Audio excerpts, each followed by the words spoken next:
여러분 안녕하세요. 국가공인자격증 전산세무 2급 과정 오늘은 네 번째 시간이죠. 자, 오늘은 시험에서 자주 빈출되는 파트인 유형자산에 대해서 공부를 한번 해볼까 합니다. 빈출되는 것만큼 자, 오늘은 꼭 합격할 수 있는 공부를 하기를 바랄게요. 자, 공부에 있어서 개념을 잡는 것은 굉장히 중요하다고 몇 번 말씀을 드렸습니다. 강조해도 지나치지 않을 것 같아요. 자, 우리 유형자산에 대한 개념에 대해서 살펴보도록 하겠습니다. 자, 유형자산이란 회사가 장기간에 걸쳐 영업활동에 사용할 목적으로 보유하고 있는 물리적 실체가 있는 비합회성 자산을 유형자산이라고 정의를 내릴 수가 있습니다.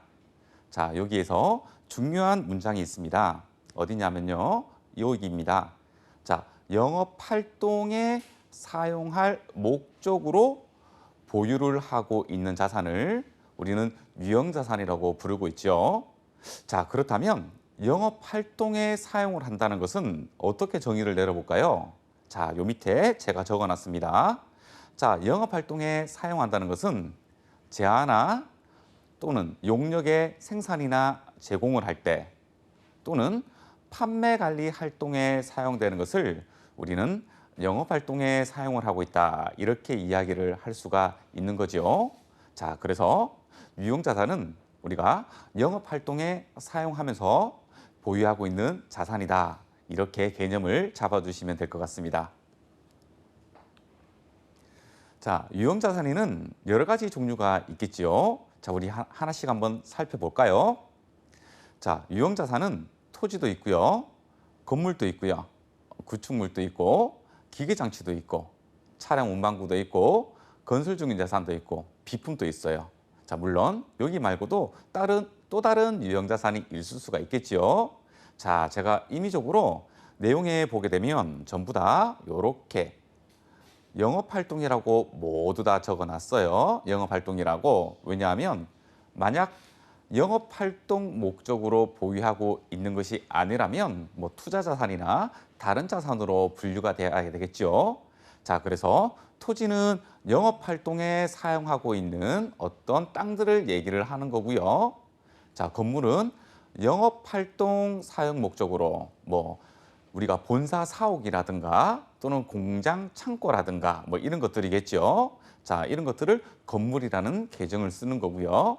자, 구축물은 우리가 어떤 구조물이나 교량이나 이런 것들, 건물이 아닌 그런 것들을 구축물이라고 또 이야기를 하는 겁니다. 자, 기계장치는 우리 기계 설비라든가 이런 것들을 의미하고요.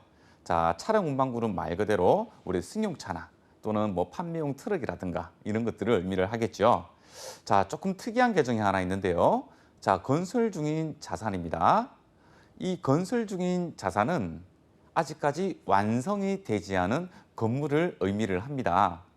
자, 그럴 때 자, 우리가 회사에서 자, 자금을 들어 가지고 본사 사옥을 짓고 있는 중에 있어요. 아직까지 완공은 되지 않았고요.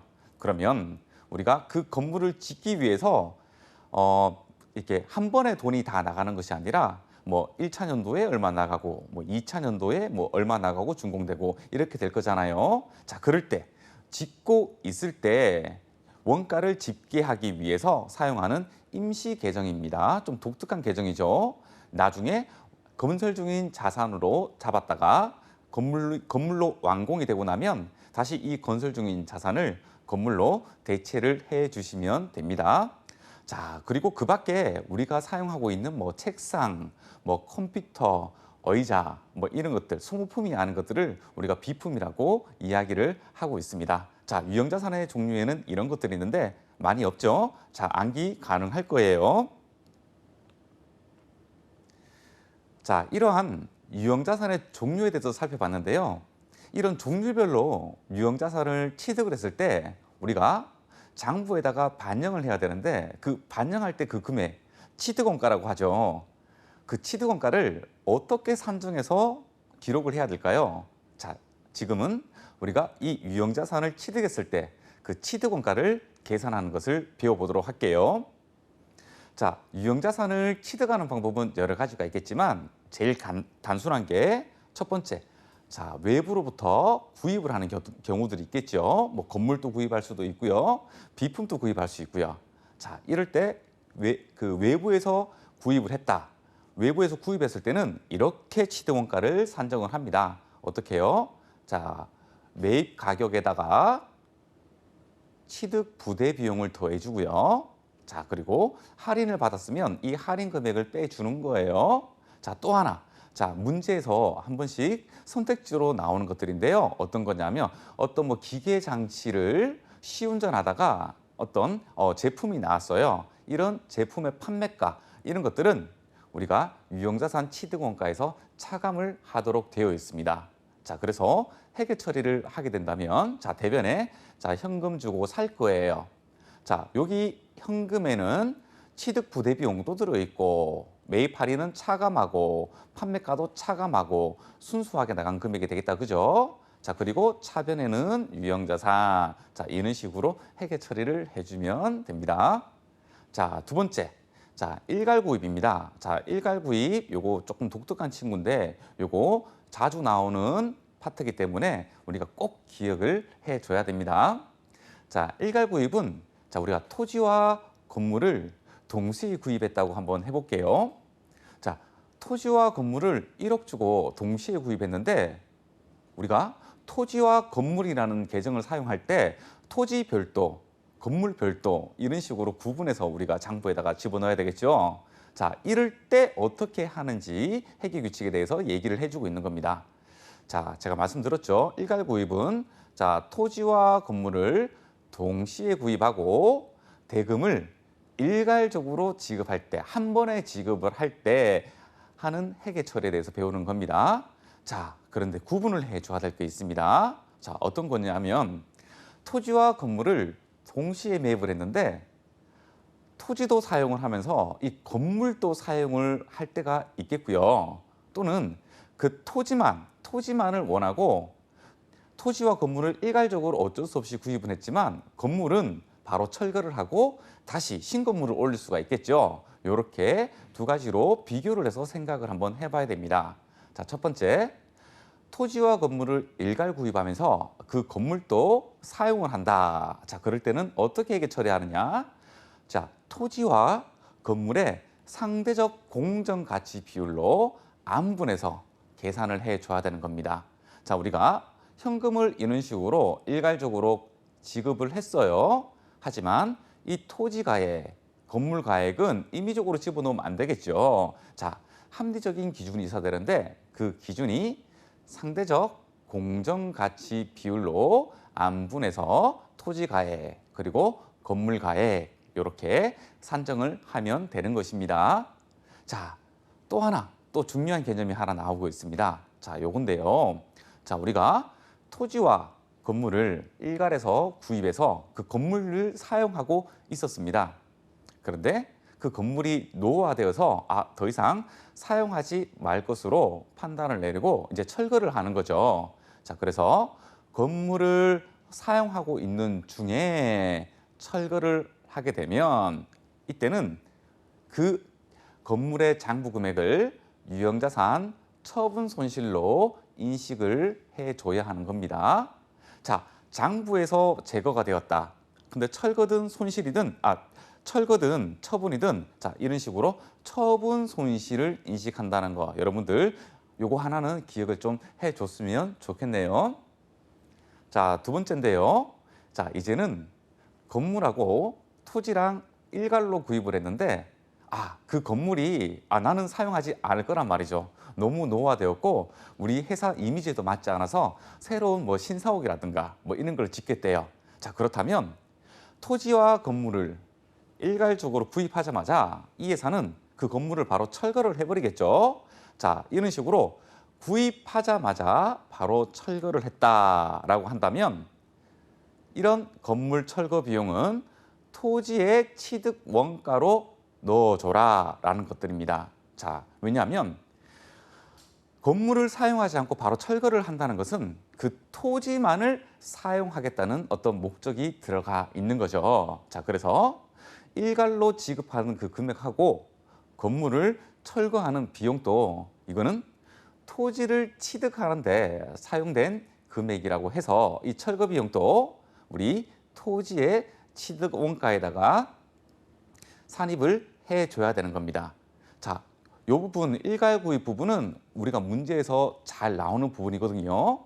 자, 그리고 공부를 좀 함에 있어가지고 이게 완전하게 암기가 되지 않으면 나중에 문제를 풀 때 이거였나 저거였나 이렇게 조금 헷갈리는 부분들이 많기 때문에 자, 건물과 토지를 모두 사용하는 경우 그리고 토지만을 사용하는 경우 구분을 해가지고 어떻게 회계 처리하는지 잘 기억을 해 주셔야 돼요. 자, 이번에는 어떻게 또 유형자산을 취득하는 걸 보도록 할까요? 자, 이번에는 자가건설을 한번 보도록 할게요. 자가건설. 자, 이 자가건설은 자, 우리가 어떤 본사 사옥을 짓고 싶어요. 자, 그런데 본사 사옥을 지을 때 현금은 나가지만 아직까지 건물이 완성이 되지 않았거든요. 자, 그럴 때 자, 우리가 돈이 나갔지만 아직까지 건물이 완성되지 않았어요. 자, 그럴 때 사용하는 계정이 제가 임시 계정인 건설 중인 자산이라고 잡는다고 제가 말씀드렸지요. 자, 그리고 건설이 완료되고 나면 이 건설 중인 자산을 건물로 대체를 해주면 되는 거예요. 그러면 이렇게 건설 중인 자산은 없어지면서 결국에는 현금 주고 건물을 구입한 꼴이 되겠네요. 자, 그런데 우리가 건물을 올리는 중앙에는 이 건설 중인 자산이라는 계정을 꼭 써야 된다는 거 기억을 해주세요. 그렇게 어렵지 않죠, 자가건설은. 자, 이번에는 차입원가 자본화에 대해서 살펴보려고 합니다. 자, 어떤 거냐면 자, 우리가 이런 유형 자산을 건설하기 위해서 자, 외부로부터 차입금을 조달받아 가지고 건물을 올릴 때가 있거든요. 자, 그런데 이 건물을 올리는 비용이 그렇게 만만치가 않아요. 그래서 대부분 우리가 금융기관으로부터 차입을 해가지고 건물을 올리거든요. 자, 요거는 자가건설을 하는 데 있어 가지고 자, 금융기관으로부터 그 건설 자금을 차입했다면 어떻게 할 것인가 라는 회계 규칙입니다. 자, 우리가 부채를 인식하고 나서 차입금이 잡혀 있기 때문에 그 차입금에 대한 이자가 지급이 되겠지요. 그때 이자 비용을 인식하는데요. 제가 그냥 총액으로 분개를 한번 해봤어요. 자, 실제로 그 이자 비용이 나갈 때 대변의 현금, 차변의 이자 비용을 잡아주겠지요. 그렇죠? 자, 그리고 이 이자 비용은 차입원가의 자본화라는 규정에 의해서 이 이자 비용을 이 건설 중인 자산으로 대체를 시킬 거예요. 그죠? 자, 그래서 이 자가건설 할 때 이런 이자 비용이 있으면 이 이자 비용도 이 건설 중인 자산으로 집어넣을 수가 있는 겁니다. 자, 그런데 실무에서는 이렇게 이자 비용 이렇게 하지 않고 그냥 바로 이자 비용이 지급될 때 이런 식으로 차변의 건설 중인 자산, 대변의 현금 이런 식으로 회계 처리를 하고 있습니다. 물론 차변의 이자 비용을 잡고 다시 제거를 하더라도 상관은 없지만 그냥 한 번에 분개를 해도 된다는 의미입니다. 자, 이번에는 잘 일어나지는 않지만 한 번씩 시험에 나올 때 이건 뭐였더라 하는 부분이거든요. 자, 이게 무상으로 유형자산을 취득했을 때 우리는 어떻게 회계 처리를 해야 되는가 한번 살펴보도록 할게요. 자, 유형자산을 어떤 주주라든가 또는 제3자로부터 증여에 의해서 무상으로 취득하는 경우가 회사들이 있을 겁니다. 실제로 많이 빈번하게 발생하는 일들은 아니죠. 자, 이럴 때는 무상으로 취득하는 자산의 공정 가치를 취득 원가로 계상을 해줘야 됩니다. 자, 그러니까 자, 우리가 주주로부터 또는 제3자로부터 어떤 건물을 증여로 그러니까 무상으로 취득을 했을 때 분개를 해야 되잖아요. 자, 차변에 뭐 건물, 토지 이런 유형자산을 적어줬어요. 자, 그렇다면 이 금액은 어떻게 산정을 해야 되는가? 자, 그때는 취득하는 자산의 이 공정 가치를 여기 취득 원가로 계상을 해주면 되는 거예요. 자, 그리고 반대로 이 대변 현금으로 나가지도 않았어요. 그렇다고 부채가 또 인식되는 건 아니에요. 자, 그럴 때 쓰는 계정이 자산 수중 이익이라는 계정이 있습니다.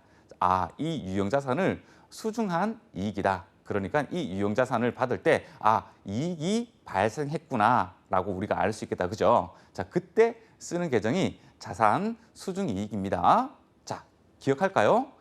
자, 무상으로 유형 자산을 취득을 했을 때는 취득하는 자산의 공정 가치입니다. 자, 요거를 잘 기억해야 돼요.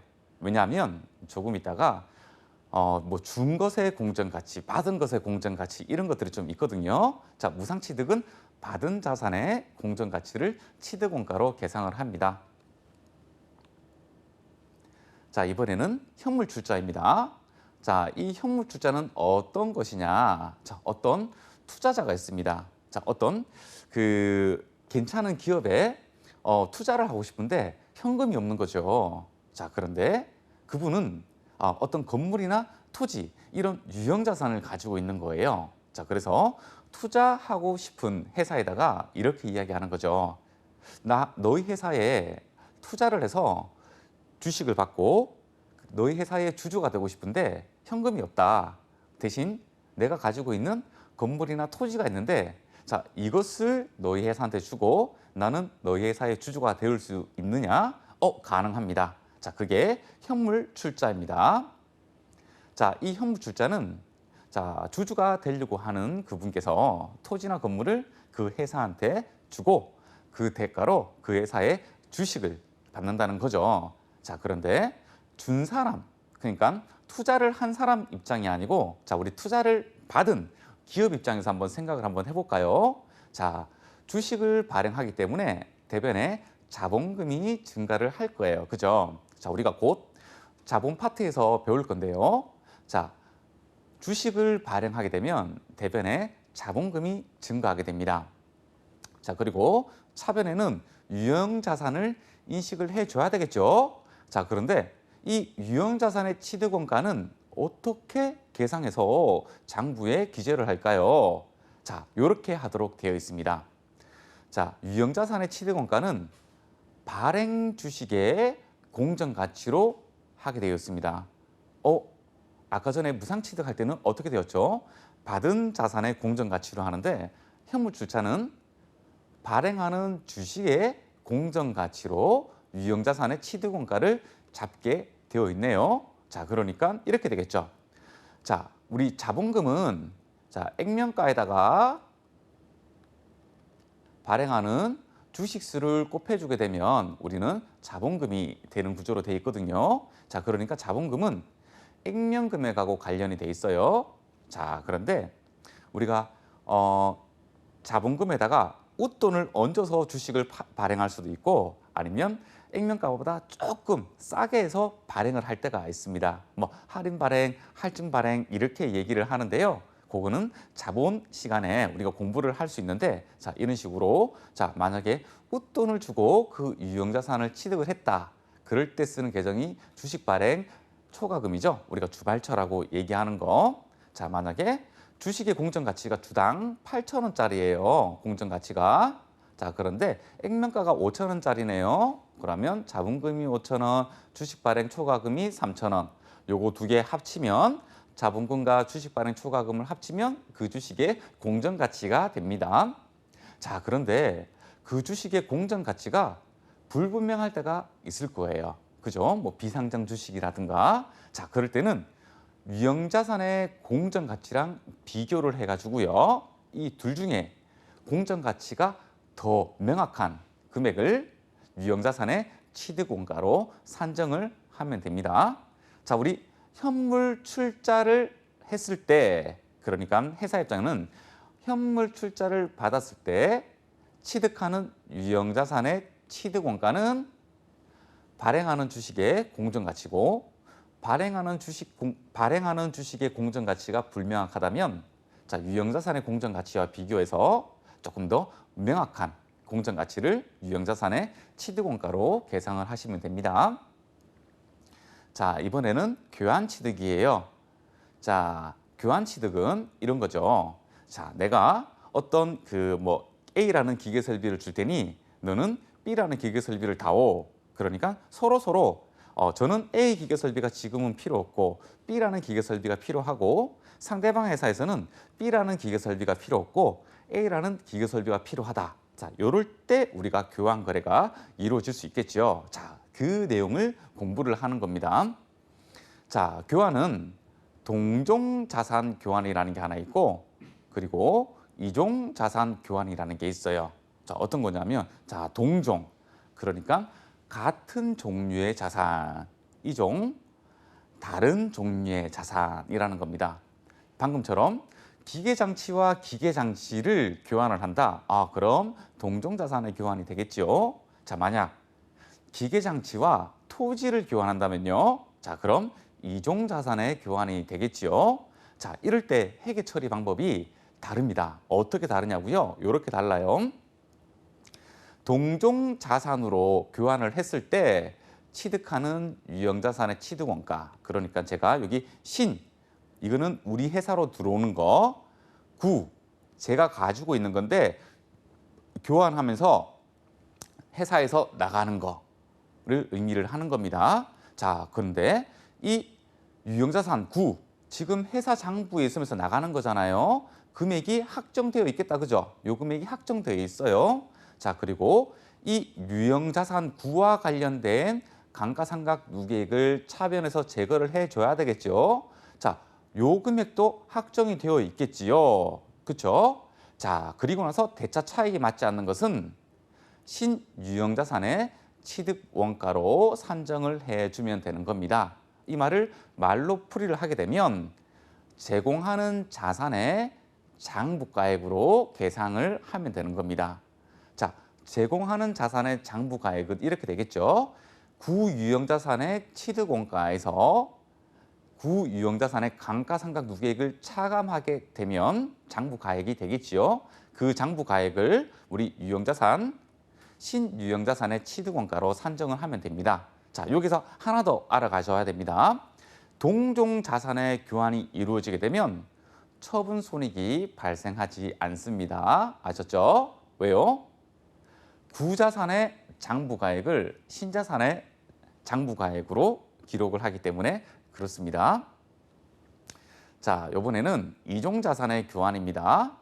자, 이종자산의 교환은 서로 다른 자산 간의 교환이 이루어졌을 때 이야기하는 거죠. 자, 이럴 때, 자, 또다시 구유형자산을 우리 장부에서 제거한다고 한번 해봐요. 자, 취득원가 우리 명확하게 알고 있겠지요? 자, 두 번째, 이 구유형자산과 관련된 감가상각 누계액을 제거를 해줘야 됩니다. 이 감가상각 누계액 금액도 우리는 명확하게 알 수가 있겠지요. 자, 그리고 나서 이 신유형자산의 취득원가는 어떻게 산정을 하느냐? 이렇게 하도록 되어 있습니다. 제공하는 자산의 공정가치로 계상을 하도록 되어 있습니다. 자, 그러니까 동종자산 교환일 때는 제공하는 자산의 장부금액으로 신유형자산을 인식하는 거기 때문에 처분 손익이 발생하지 않는데요. 지금처럼 이종자산의 교환은 구자산의, 그러니까 제공하는 구유형자산의 공정가치로 이 신유형자산에 대한 취득가액을 인식하는 거기 때문에 대차 차익이 맞지 않습니다. 그래서 그 대차 차익이 맞지 않는 것을 우리 유형자산 처분이익이나 또는 유형자산 처분 손실로 인식을 해주면 되는 거겠죠. 자, 그렇다면 이 유형자산 처분 손익을 빠르게 구하는 방법은 제공하는 자산의 공정가치와 제공하는 자산의 장부금액의 차이로 우리가 구할 수 있겠다, 그죠? 자, 요거 한 번씩 시험에 나오는 문제인데 문제가 나왔을 때 맞출 수 있겠죠? 아주 어려운 개념이 아니기 때문에 여러분들 할 수 있습니다. 자, 지금까지는 유형자산을 취득했을 때 취득 당시의 취득원가를 산정하는 방법에 대해서 살펴보았고요. 자, 요 유형자산의 취득 이후의 지출에 대한 처리는요. 자, 보세요. 자, 취득 이후잖아요. 자, 이미 취득원가를 산정해서 재무상태표에다가 기록을 해놓은 상태예요. 사용을 하고 있다는 거죠. 사용을 하고 있는 중에 이 유형자산에 대해서 지출이 발생했을 때 어떻게 회계 처리하느냐 그거를 공부를 하는 겁니다. 자, 우리 말이 조금 어려운데요. 자, 자본적 지출이라는 표현이 하나 있고요. 그리고 수익적 지출이라는 표현이 하나 있습니다. 자, 결론적으로 유형자산을 취득을 하고 그리고 사용 중에 지출을 했는데 그게 자본적 지출에 해당된다면 그 유형자산의 취득원가에 가산을 시켜줘야 됩니다. 아셨죠? 자, 만약 수익적 지출에 해당이 된다면 단기 비용 처리를 해주는 겁니다. 아셨죠? 자, 그렇다면 자본적 지출은 무엇인가? 수익적 지출은 무엇인가? 라는 것을 우리가 알아야 되잖아요. 자, 자본적 지출은 이러한 것들입니다. 자, 이 지출을 하면서 이 유형자산이 내용연수가 연장이 된다거나 또는 미래 경제적 효익이 증가가 되게 된다면 자본적 지출이라고 얘기합니다. 관련 예로서 이런 것들이 있어요. 자, 건물에 엘리베이터를 설치를 한다. 엘리베이터, 건물의 일부라고 볼 수 있죠. 그거를 개량 작업하는 데 썼다. 그러면 건물의 내용 연수가 또는 미래 경제적 효익이 증가한다고 볼 수 있겠다. 그죠? 그러면 자본적 지출이라고 하는 겁니다. 또는 냉난방 장치를 설치했을 때, 자, 이때 얘기하는 거는 우리가 뭐 스탠드 에어컨, 뭐 비품으로 잡는 스탠드 에어컨 이런 것들이 아니고 우리 뭐 그 시스템 에어컨 뭐 이런 것들을 얘기하는 거죠. 그것도 건물의 일부를 봐가지고 그 건물의 내용 연수라든가 또는 미래 경제적 효익을 증가시킨다고 해가지고 자본적 지출이라고 이야기를 합니다. 또는 뭐 피난 시설이라든가 뭐 이런 것들이 있습니다. 자, 비교되는 수익적 지출은요 이런 것들입니다. 아, 이거는 성능 회복 수준의 어떤 수선비로 나간 거라고 봐야 된다. 이러한 지출이거든요. 어떤 거냐면 뭐 유리창이 깨어가지고 유리창을 교체를 한 거거나 또는 어떤 소모된 부속품 등을 단순하게 뭐 교체를 한다거나 이런 것들은 우리 수익적 지출로 구분을 하고 있습니다. 자, 자본적 지출, 수익적 지출 비교하기 그렇게 어렵지 않죠? 나중에 이러한 취득 이후에 지출이 발생했을 때 아, 자본적 지출인지 수익적 지출인지 바르게 판단을 한 다음에 취득원가에 넣든가 안 그러면 비용 처리를 하든가 선택을 해줘야 됩니다. 무조건 단기 비용 처리하는 거 아니죠. 자, 이제부터는 감가상각에 대해서 공부를 조금 해볼까 합니다. 자, 유형자산의 감가상각은 자, 밑에 제가 시험에 잘 나오는 어떤 그 선택지 지문을 조금 많이 좀 집어넣어 놨어요. 자, 첫 번째. 이게 제일 중요해요. 요거 제일 중요합니다. 자, 유형자산의 감가상각은 언제부터 한다고요? 사용할 수 있는 때부터 감가상각을 하는 겁니다. 언제요? 사용할 수 있을 때부터. 그러니까 취득할 때부터 이런 거 안 된다, 그죠? 네, 사용할 수 있을 때부터. 왜냐하면 취득하고 사용할 때까지 시간적 간극이 이렇게 있을 수가 있잖아요, 그죠? 이 시간적 간극이 있을 때 이때는 감가상각 하는 게 아니에요. 언제부터요? 자산을 사용할 수 있을 때부터 감가상각을 하는 겁니다. 자, 두 번째, 토지는 감가상각을 하지 않습니다. 자, 왜 그럴까요? 잘 생각을 해볼게요. 자, 토지는 일단 시간이 지남에 따라서 그 가치가 하락이 잘 안 되는 것 같아요. 그러면 잔존 내용 연수를 조금 판단하기가 힘들 것 같아요. 자, 두 번째, 토지는 이게 만지면 만질수록 딸고 이런 게 아니죠. 우리가 육지가 바다가 될 수 있고 바다가 육지가 될 수 있고 근데 그거는 아주 오래된 세월이 지나야 되잖아요, 그죠? 자, 원래 있던 육지가 바다가 된다는 상황을 우리가 지금 살고 있는 세대가 판단할 문제는 아닌 것 같아요, 그죠? 자, 그래서 이 토지 자체가 이렇게 딸른 성격이 아닙니다. 그러니까 시간이 갈수록 이렇게 가치가 하락하는 그런 요소가 아닌 거죠. 자, 그래서 이 토지는 감가상각을 하지 않습니다. 자, 세 번째, 자, 건설 중인 자산은 감가상각을 하지 않습니다. 자, 그 이유는요. 자, 원론으로 돌아가 볼까요? 사용 감가상각은 사용할 수 있을 때부터죠. 자, 건설 중인 자산은 나중에 뭐가 되죠? 나중에 건물이 되겠죠. 그죠? 자, 그러면 이 건물이 되고 나서 이 건물을 사용할 때부터 감가상각을 해야 되는 것이지 짓고 있을 때 감가상각을 하는 건 아니에요. 자, 네 번째. 매매 목적인 재고 자산은 감가상각을 하지 않는다. 이렇게 생각할 수 있을 것 같아요. 당연한 거 아닌가? 맞습니다. 당연합니다. 자, 그런데 여러분들이 어디에서 많이 착각을 하냐 하면 이런 겁니다. 자, 제가 예시를 한번 들어볼까요? 자, 매매 목적으로 보유하고 있는 건물이라고 한번 해볼게요. 왠지 건물이라고 하면 다 감가상각을 해야 될 것 같은 느낌이 있잖아요. 그죠? 자, 그래서 이 건물을 보고 잘못된 선택을 하는 경우들이 있거든요.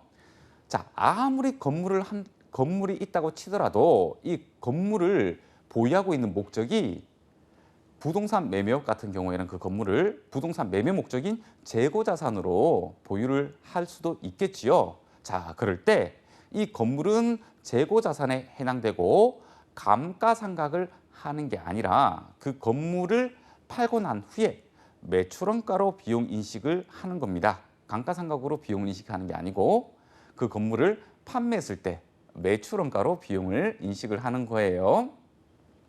자, 다섯 번째. 자, 폐기 예정인 유형자산은 감가상각을 하지 않습니다. 자, 이것도 요 1번에서 나오는 거예요. 사용하지 않으니까요. 그죠? 그러니까 감가상각을 하면 안 됩니다. 이거 꼭 기억해 줘야 됩니다. 시험에 자주 나오는 문구들이에요. 자, 그러면 우리 감가상각 계산을 한번 해보도록 할까요? 자, 우리가 감가상각의 3요소라고 부르는 게 있어요. 그게 뭐냐면 자, 첫 번째 취득원가고요. 두 번째 잔존가액이고요. 세 번째 추정 내역연수라는 것이 있습니다. 자, 취득원가. 자, 우리 뭐 재고자산부터 해가지고 우리 다 배웠어요. 언제나 매입가액에다가 취득 부대 비용을 우리는 취득원가로 한다는 거 우리 계속해서 공부를 했습니다. 자, 그런데 또 하나 우리 이제 자본적 지출이라는 걸 배웠어요. 그죠? 자, 취득한 이후에 지출이 발생을 했는데 그게 자본적 지출에 해당이 된다면 이 자본적 지출액도 취득원가에 산입한 다음에 감가상각을 해줘야 된다는 겁니다. 자, 두 번째 잔존가액입니다. 자, 요 잔존가액만큼은 감가상각을 하면 안 되겠죠. 왜 그럴까요? 내역연수 종료 시점에 우리는 이 자산을 얼마에 처분할 수 있겠다. 그런데 그 처분할 때 어떤 거래 비용이나 뭐 이런 것들이 발생할 수 있겠다. 그죠? 자, 이런 처분가액에서 처분 비용을 뺀 금액을 잔존가액이라고 하는데 이거는 합리적으로 우리가 예측을 하는 거잖아요. 그죠? 자, 그래서 잔존가액만큼은 우리가 감가상각을 하면 안 되겠다. 그죠? 자, 그래서 잔존가액이 있는 거예요. 자, 세 번째 추정 내역연수예요. 자, 이 추정 내역연수라는 거는요. 자, 이 자산을 가지고 이 영업 활동에 얼마만큼 사용할 수 있을까? 합리적으로 추정하는 기간을 추정 내역연수라고 합니다. 자, 이런 식으로 우리가 감가상각을 하려면 취득원가, 잔존가의 이 추정 내역연수 요걸 알아야 되고요. 그리고 감가상각 방법을 선택을 한 다음에 감가상각비를 계산을 할 수가 있습니다. 자, 감가상각은 정액법부터 생산량 비례법까지 있는데요. 제가 조금 정리를 해놨거든요. 자, 이런 식으로 정리해서 암기를 하게 되면 상당히 유익하실 거예요. 자, 정액법 계산 공식을 잘 보세요. 자, 취득원가에다가 이 잔존가액이 이 잔존가치를 의미하는 거예요. 자, 가치, 뭐 가액, 뭐 이런 거 다 동일한 말들이죠, 그죠? 됐다. 네. 자, 정액법은요, 요 취득원가에다가 잔존가치를 빼주는 거예요. 잘 보세요. 잔존가치요. 자, 그래서 제가 동일하게 계산하는 것들은 색깔을 동일하게 놓았습니다. 자, 연수학계법 보세요. 취득원가에다가 잔존가치를 이렇게 빼는 겁니다. 잔존가치. 자, 생산량 비례법 보세요. 취득원가에다가 잔존 가치를 빼는 겁니다. 자, 그래서 이 정액법, 연수학계법, 생산력 비례법은 이 세 명이 친구예요, 친구. 자, 그리고 정률법 한번 볼게요. 정률법은 취득 원가에다가 무엇을 빼주냐 하면 감가상각 누계액을 빼줍니다. 자, 여러분들 우리 취득 원가에다가 감가상각 누계액을 빼주면 뭐가 되죠? 그렇죠. 그 유형자산의 장부금액이 되죠. 자, 정률법은 장부금에다가 상각률을 곱해가지고 우리가 감가상각비를 계산합니다. 자, 또 하나. 자, 우리 이중채권법. 이것도 취득원가에다가 감가상각 누계액을 차감한 다음에 상각률을 곱하는 겁니다. 그죠?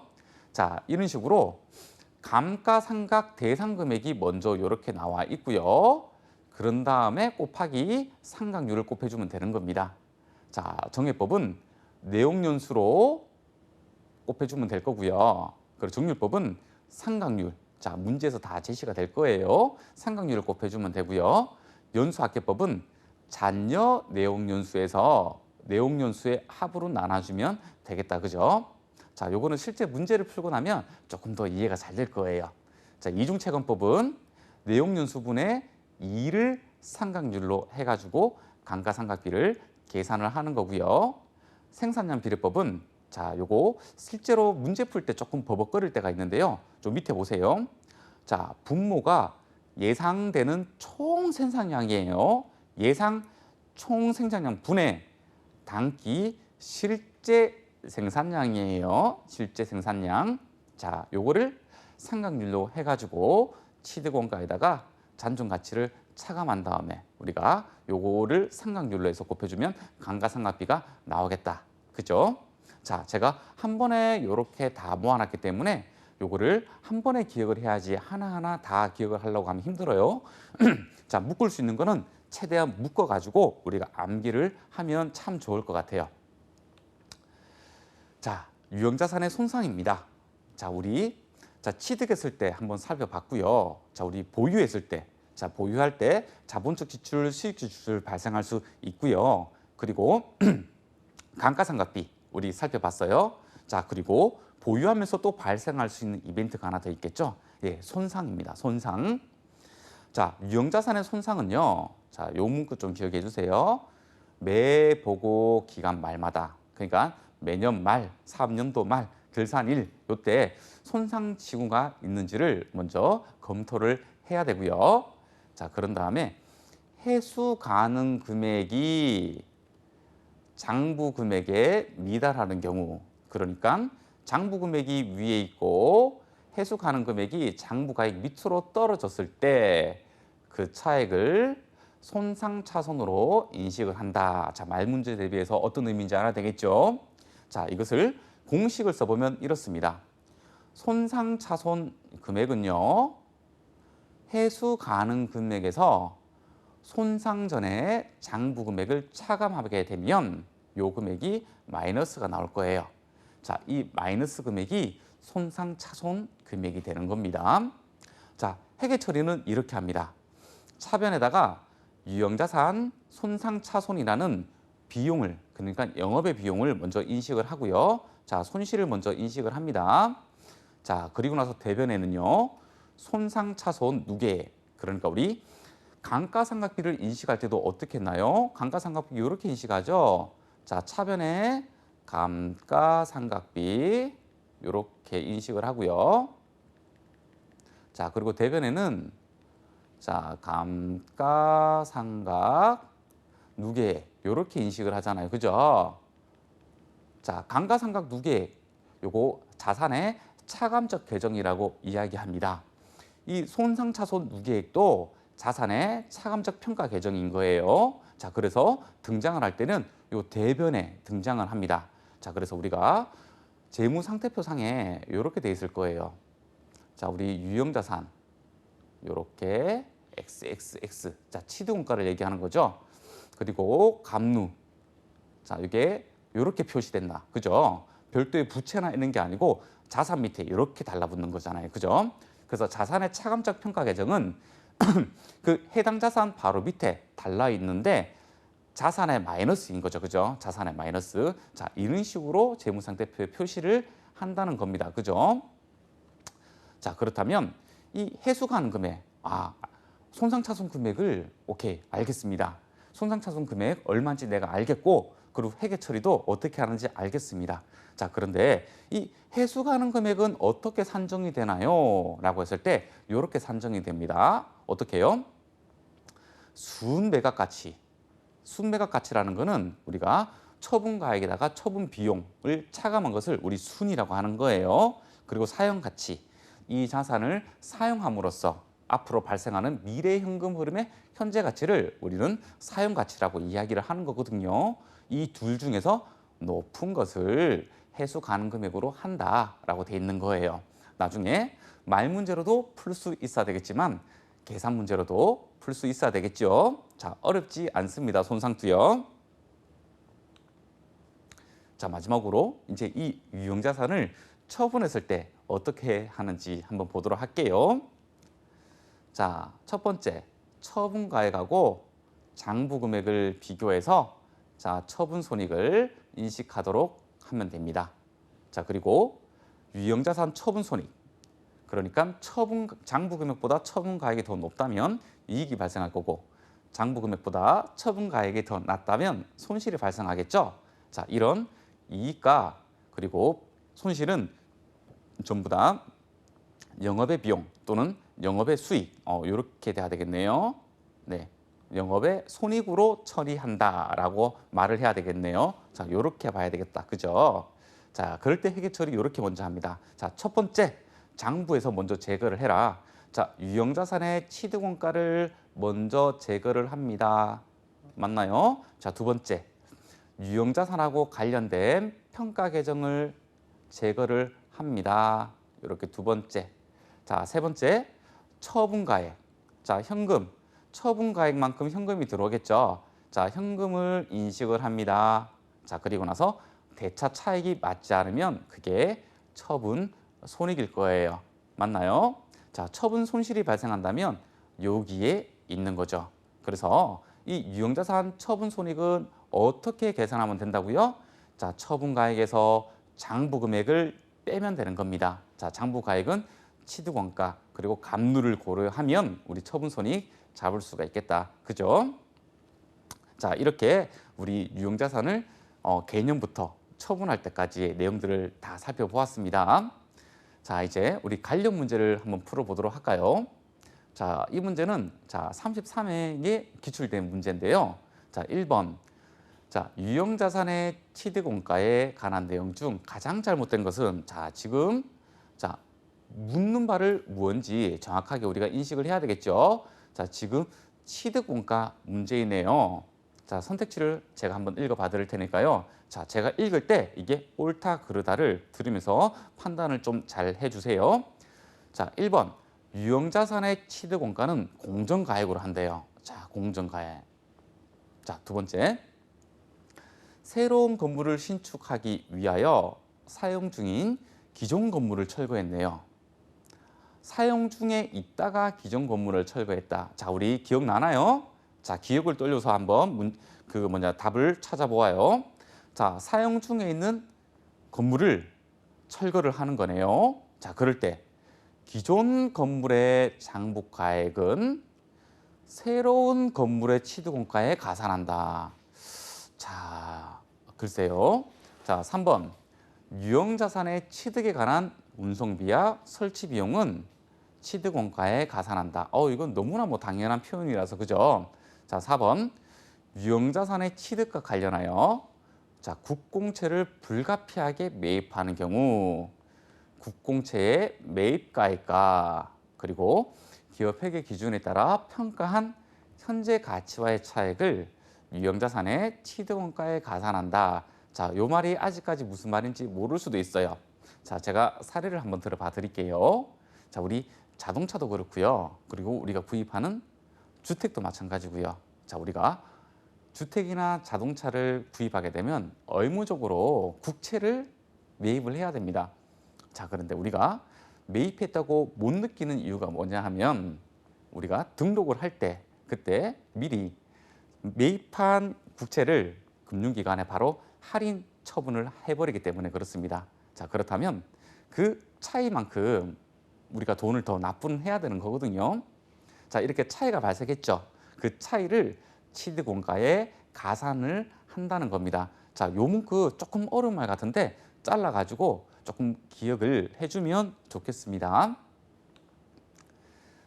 자, 답은 2번이었습니다. 제가 아까 어떻게 말씀드렸죠?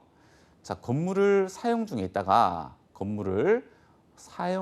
있다가 그리고 철거를 한다. 그럼 어떻게 인식하라고 했죠? 유형자산 처분 손실로 인식을 하라고 제가 말씀드렸죠. 그죠? 자, 지금 기존 건물의 장부가액은 취득원가에 가산되는 게 아니고 유형자산 처분 손실로 인식을 해야 된다. 자, 유일한 하나. 우리가 건물을 철거하면서 우리가 어떤 취득원가에 가산하는 것은 유일한 하나.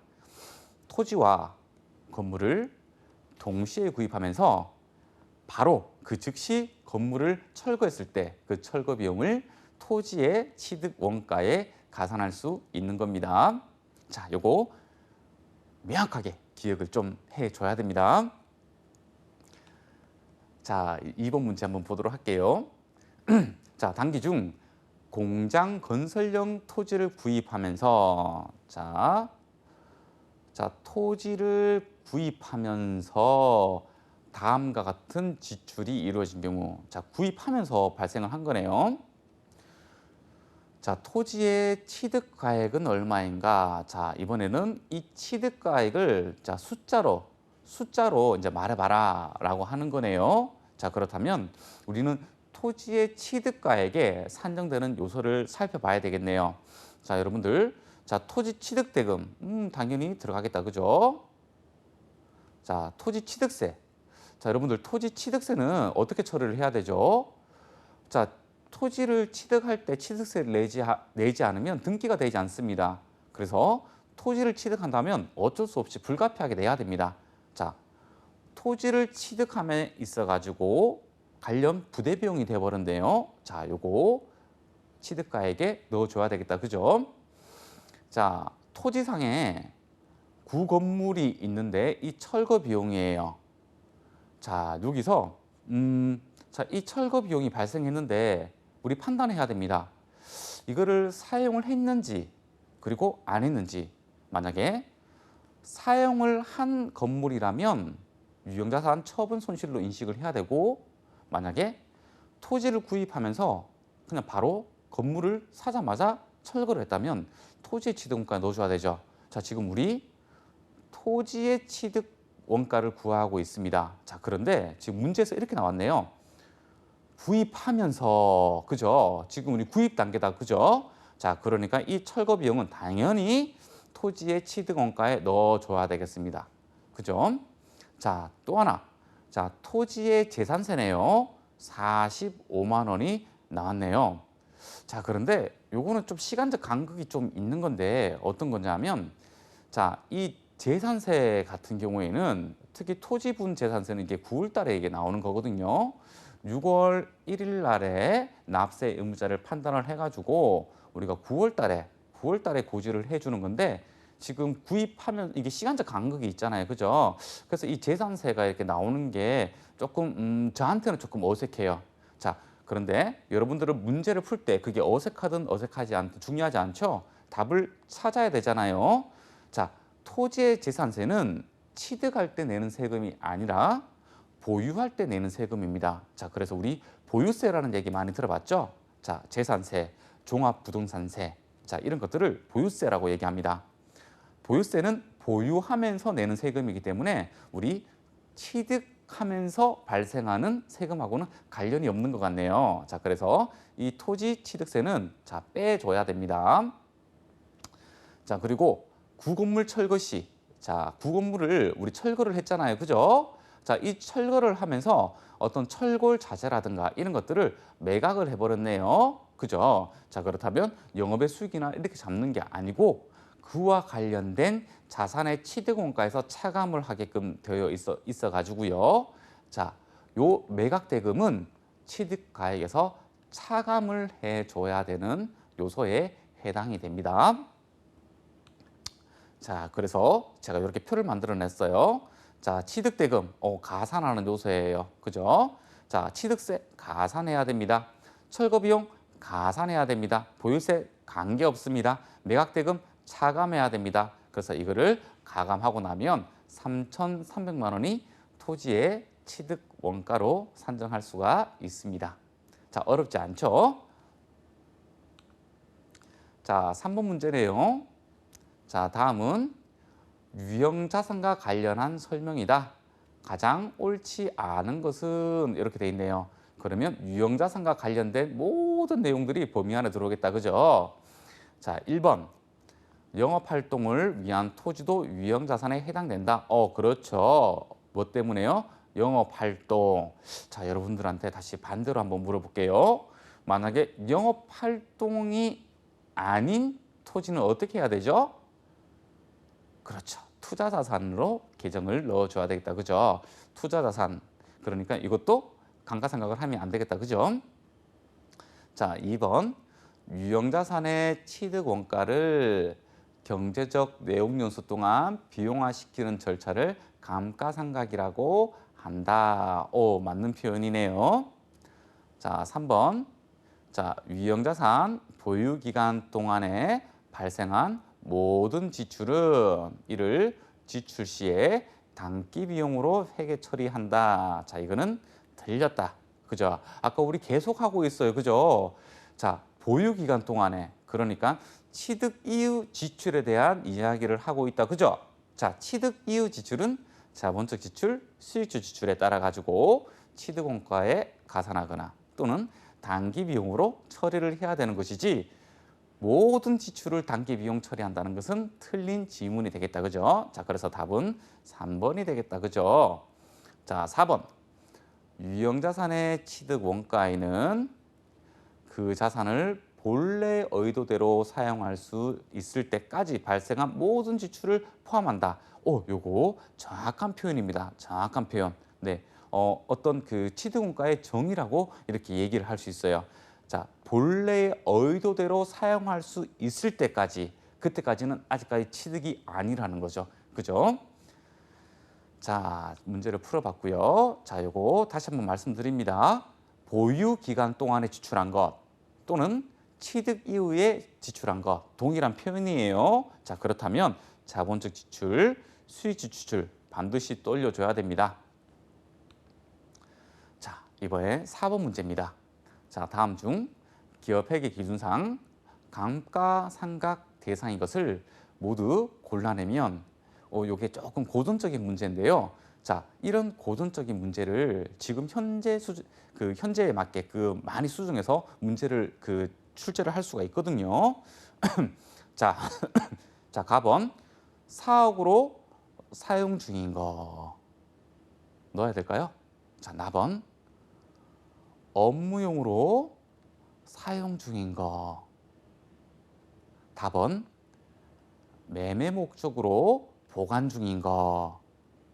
일단 토지는 일단 자체가 안 된다. 그죠? 네, 건물이라면 한번 판단해 보겠지만 라번 폐기 예정으로 보관 중인 기계장치. 자, 이렇게 있네요. 자, 여러분들 이미 답 다 찾았을 걸로 저는 판단이 됩니다. 자, 여러분들 어떻게 답 내렸나요? 그렇죠. 자, 우리 매매 목적으로 보관 중인 토지는 무슨 자산이죠? 그렇죠. 재고 자산에 해당한다. 그죠? 자, 재고 자산은 감가상각을 하지 않습니다.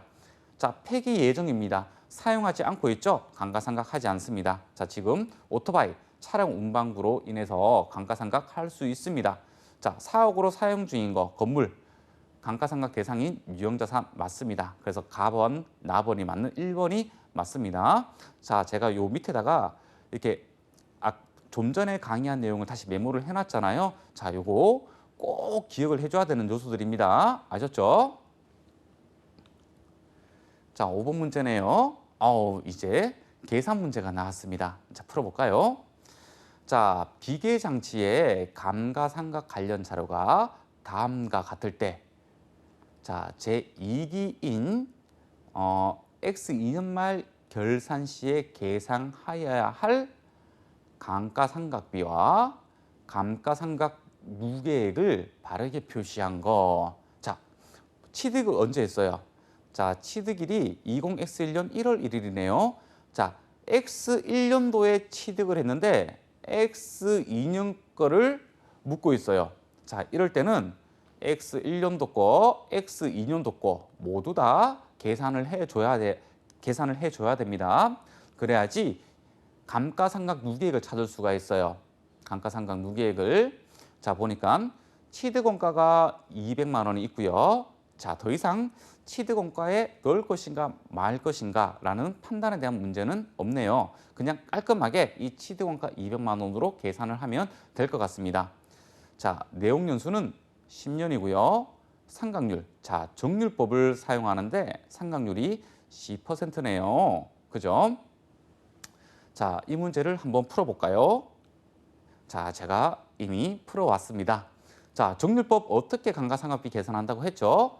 자, 취득원가에다가 감가상각 누계액을 빼고 상각률을 곱해주면 되는 겁니다. 자, X년도 한번 풀어볼까요? X년도.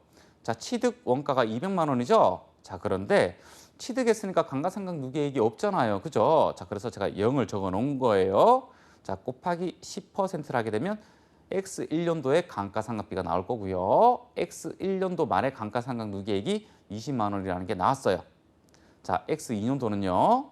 자, 취득원가에다가 전기말 감가상각 누계액을 이런 식으로 땡겨와서 차감을 해주고 10%를 곱해주면 되는 거예요.